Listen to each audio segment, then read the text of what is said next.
अस्सलाम वालेकुम। हमारे साथ मौजूद हैं मौलाना फ़ज़लुर रहमान साहब, जो कि पीडीएम के सरबराह हैं और वो इस्तांबुल में मौजूद हैं। इनकी बहुत सारी मसरूफियत से मैंने इनसे रिक्वेस्ट की है कि मुझे थोड़ा सा टाइम दें और इनकी मेहरबानी की इन्होंने टाइम दिया। मौलाना साहब, बहुत शुक्रिया, आपको वेलकम कहते हैं इस्तांबुल में। तो मेरा आप क्योंकि बहुत मसरूफ़ हैं, मैं चाहूँगा कि मुख्तसर सा, क्योंकि इज़्तिराब है ओवरसीज़ पाकिस्तानियों में, और ओवरसीज़ पाकिस्तानी ये चाहते हैं कि मैं ये पूछूँ कि ओवरसीज़ पाकिस्तानियों से वोट का हक़ आपकी हुकूमत ने आके ले लिया है और 80 लाख ओवरसीज़ पाकिस्तानी बड़े मुस्तरिब हैं। आप इसके बारे में क्या कहेंगे? आप तो बड़े मुदब्बर और विज़डम वाले सियासतदान हैं, तो आपकी हुकूमत में ये अमल होना, क्या कहेंगे इसके बारे में? मेरे ख़्याल में ओवरसीज़ पाकिस्तानी हमारे भाई हैं, वो पाकिस्तानी हैं। कोई भी पाकिस्तानी होने के नाते किसी पाकिस्तानी के वोट का हक़ नहीं छीन सकता। और अगर वो पाकिस्तान आते हैं, पाकिस्तान में अपना वोट कास्ट करते हैं, हमें खुशी होती है। बाहर की दुनिया में हमारे पास अपने वोटर तक रसाई मुमकिन नहीं है। एक अरबपति आदमी, वो तो जहाज़ ख़रीद कर भी पूरी दुनिया का चक्कर लगा के अपनी कम्युनिटी से ख़िताब कर सकता है। मुझ जैसा गरीब आदमी, वो अपने हलके में लोगों तक पहुंचने के लिए कहाँ कहाँ से चंदे इकट्ठे करता है। तो बैरून मुल्क दुनिया में हम किस किस के पास जाएंगे उसको कन्विंस करें अपने हक़ में वोट डालने के लिए। तो ये इमरान खान ने एक शोशा छोड़ा और उसने 2018 का इलेक्शन जो है उसमें हवा खड़ी की नई नस्ल की और नौजवान नस्ल की। दूसरे इलेक्शन में वो कोई 60 लाख जो हमारा बाहर पाकिस्तानी रहता है उसका वोट हासिल करने के लिए उनको एक शोशा दे दिया कि हम आपको वोट का हक़ देना चाहते हैं। अब आप बताएं, यूरोप में कुछ और तरह के कवानीन हैं, फिर अरब दुनिया में कुछ और तरह के कवानीन हैं, एशिया में जाएंगे तो वहाँ कुछ और तरह के कवानीन हैं। नज़म क्या होना चाहिए, किस तरह वो वोट इस्तेमाल करेंगे, क्या सफारतखानों में वो वोट डाला जाएगा, किसी मुल्क में इंतखाबी मुहिम चल सकेगी या नहीं चल सकेगी, वहाँ के कवानीन किताबें, इस पर तो काम ही नहीं किया गया। सिर्फ एक नारा दिया गया, जिस तरह 2018 में नौजवान नस्ल को गुमराह किया गया, आज वो मुल्क से बाहर डायस्पोरा जो हमारा है उसको गुमराह करने की कोशिश कर रहा था। हम आवाम को धोखा नहीं देना चाहते, हमारे पाकिस्तानी हैं, हमारे भाई हैं। हमने कहा कि अगर वो वोट नहीं दे सकते या वोट दे सकते हैं लेकिन उसमें नज़म पैदा नहीं हो रहा, उसको ऑर्गेनाइज नहीं किया जा सकता, तमाम मुल्कों के कवानीन को यकसां पोजीशन नहीं दी जा सकती, तो उसके लिए हम ये करते हैं कि पाकिस्तान से बाहर हमारा जितना पाकिस्तानी रहता है वो रजिस्टर्ड है, उसके पास पासपोर्ट है, हमें मालूम है कि कितना पाकिस्तानी बाहर है, उसको हम असम्बली में खुसूसी नशिस्तें दे देते हैं। तो वो अच्छा सारे मौलाना सारे साहब, 30 अरब डॉलर के करीब रेमिटेंस है ओवरसीज़ पाकिस्तानियों की, लेकिन वो अब इसतराब का शिकार है कि नैब में तरमीम कर दी गई हैं और पिछले केस माफ़ करवा दिए गए हैं।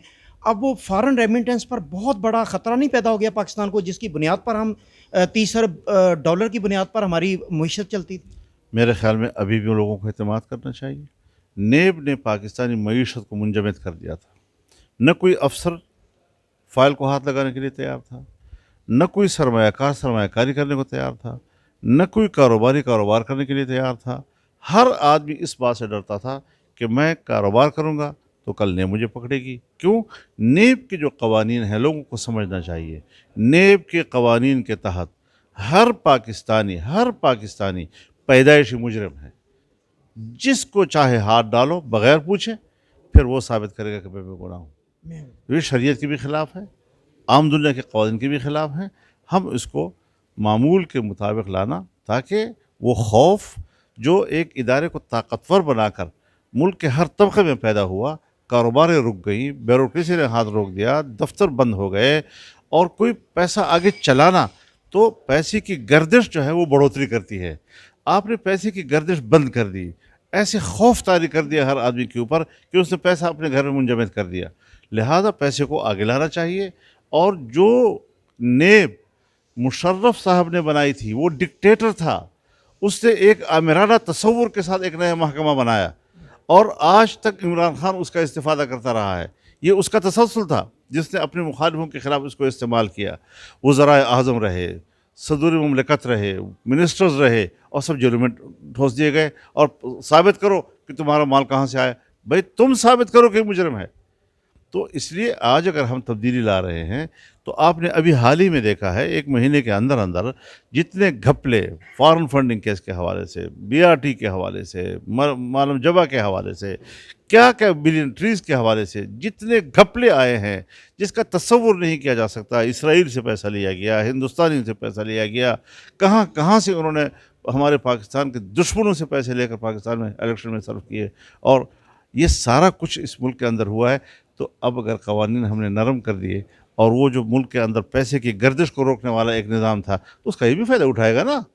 सिर्फ ये तो नहीं कि नवाज शरीफ फ़ायदा उठाएगा, सिर्फ ये तो नहीं कि जरदारी फ़ायदा उठाएगा, उसके घपले तो उसके वो तो महाचोर की तरह मुतारफ हो गया है। यानी ये कानून उसको भी घपलों में फ़ायदा देगा? सब नहीं, घपलों में फ़ायदा नहीं होना। नहीं, घपले में फ़ायदा नहीं देगा, इंसाफ में मदद देगा, खौफ दूर करेगा। इंसाफ के लिए खौफ की फ़ज़ा नहीं होनी चाहिए, कारोबार के लिए खौफ की फ़ज़ा नहीं होनी चाहिए।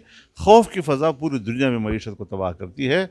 और 9/11 के बाद पूरी दुनिया में जो क़वानीन आए हैं, चाहे FATF की सूरत में आए हैं, चाहे IMF की सूरत में आए हैं, जिस तरह उन्होंने नए निज़ाम दुनिया को दिए हैं, दुनिया के पैसे को कंट्रोल करना, उसकी निगरानी करना, वो इतने सख्त कर दिए हैं कि पूरी दुनिया की मईशत मुतासर हो गई है। और मुतासर ही नहीं हुई बल्कि अमरीकी मईशत की ग़ुलाम बन गई है। तो इस तरीके से दुनिया भर की मईशत को तबाह किया गया। हमारी तो मईशत ही बैठ गई, यहाँ तक कि रियासत बैठ रही है हमारी।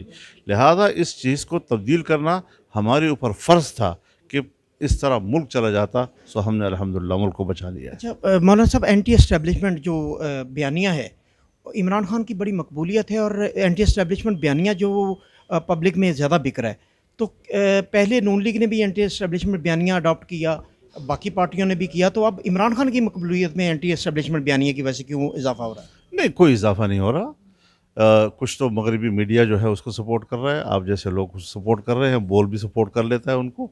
तो इस तरीके से लोग नहीं बने। सियासत में सियासतदान बना नहीं जाता, सियासतदान जो है वो फितरी तौर पर बनते हैं लोग। इन चीज़ों से नहीं बनते कि पैसा आपने ज़्यादा इकट्ठा कर लिया, झूठ आपने ज़्यादा बोल लिया और रोज़ाना कोई एक नया बयानिया दे दिया और लोगों के लिए एक नया बयान देकर उस झूठ को दूसरे झूठ से तब्दील करता है, फिर उसके बाद तीसरे झूठ से तब्दील करता है। इसमें अगर किसी को महारत हो और आप इसको मकबूलियत कहते हैं तो मुझे आप पर भी रहम आता है।